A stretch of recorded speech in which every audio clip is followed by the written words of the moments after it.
just share you up on the big screen and then you can begin. Okay, feel free to start for me and let me know when you need to move some slides. Great. Well, thank you. Good afternoon, everyone, and thank you again for this opportunity to speak. Apologies that think about yesterday there was a problem in terms of the Wi-Fi connection in the UN complex, but hopefully this afternoon there won't be any technical difficulties. I'll just probably just brush through the first few slides on early warnings for all. Maybe we can go directly to the next one. This was mentioned by my colleague Agnes in terms of the declaration by the UN Secretary General on the coverage for everyone in terms of early warning by 2027. And so we are looking at the 4 components of early warning systems, but mainly in the Early Warnings for All initiative, we're now referring to these components as pillars. And Pillar 1 is led by UNDRR on risk knowledge, Pillar 2 by the World Meteorological Organization on monitoring and forecasting. Pillar 3 on risk communication is led by ITU, and Pillar 4 on response capacity is led by FRC. And you can see in the left side, you would see a lot of UN institutions also involved and supporting the initiative. At the same time, you would see also multi-trust funds, funding institutions, the SOFT program, cruise program, and even the private sector supporting the initiative in terms of putting forward the early warning for all agenda. Maybe go to the next slide. In the case of Africa, we have this major programs supporting African countries, the WISER. I think this is in East and Southern Africa, Focus Africa, which is in the SADC. And then there's cruise in different sub-regions in Africa. The World Bank is also supporting a number of countries in terms of early warning systems. And of course, the SOFT is supporting SIDS and LDCs in the region. Maybe in the next slide. Initially, the initiative was looking at 30 countries worldwide. 13 of these countries are in the African region. But if you go to the next slide, you would see that we are now rolling out, irrespective of whether this country is a pilot or not. So I'd like to emphasize 2 things. One, of course, is that the initiative has been provided with a number of support from different institutions, programs and projects, because 1, it does not have a dedicated funding of its own. And secondly, what it is trying to do is to synthesize the different activities or different programs and projects that are already started by institutions, by MDBs, by UN organizations or other INGOs in the aspect of early warning and early action. And so in terms of the rollout, we are seeing also an expansion to different countries, not initially in the first 30 or first 13 in Africa region.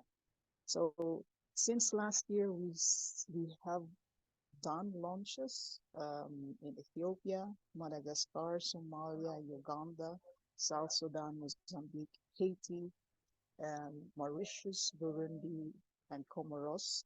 And then in the next few months, particularly from May to August, we would be doing early warning for all launches in Tanzania, Liberia, South Africa, Seychelles, Rwanda, Angola, and there are other countries also looking to have launches, which we have not fixed in terms of schedule yet. But this is just to say that the rollout will proceed towards the objective of hopefully covering the entire population, so to speak, with early warning systems. Maybe in the next slide, when we talk about early warning rollout, we basically mean that we would do a workshop in the country. Prior to the workshop, we do a gap analysis where we ask national pillar leads. So this would be the Hydromet Service, the NDMAs, the departments of ICT, or the regulator for ICT companies in the country, as well as the National Red Cross Society. We do a gap analysis of the 4 pillars, as well as inter-pillar domains like coordination and governance in relation to early warning.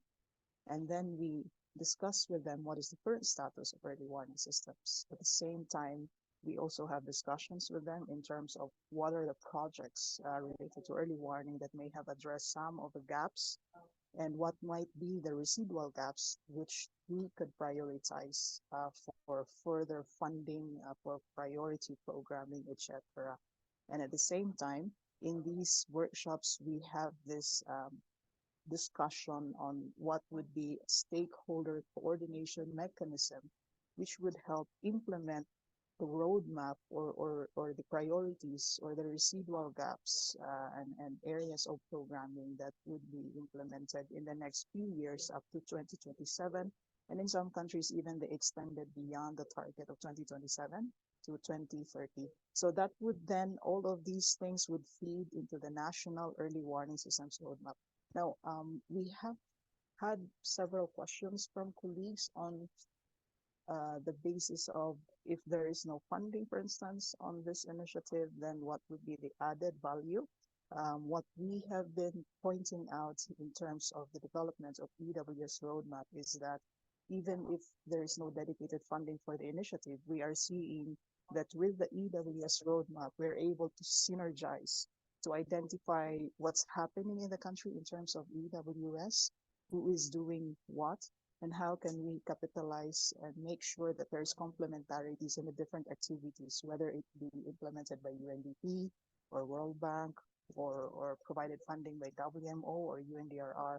So there's easy linkage of identifying those things, and then making sure that whenever there are gaps, this can be written down in the roadmap as something that is for priority programming, wherein we can also assist countries in terms of looking into other financial mechanisms, like applying or developing proposals, for example, to the GCF or to the Adaptation Fund or GEF even. So I think I'll end there. It's very, very quick, but I'm happy to respond to questions or clarifications. In most of the countries that were highlighted, they are in the different phases of roadmap development. Ethiopia already has an EWS roadmap. Madagascar has a draft that is for endorsement by the government. And other countries like Mauritius, they are still working on finalizing the roadmap, which will hopefully be endorsed by the governments as well in sometime in June, hopefully. Thank you so much, and good afternoon once again.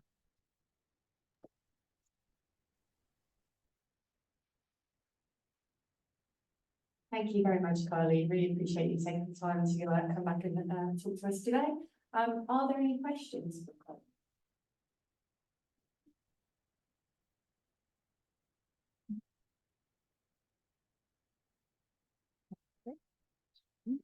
Okay, Carlyne, I think we're all good. I'm sure that there will be questions that will come to mind later, but we will put you in touch with Carlyne if there is anything you'd like to speak with her about.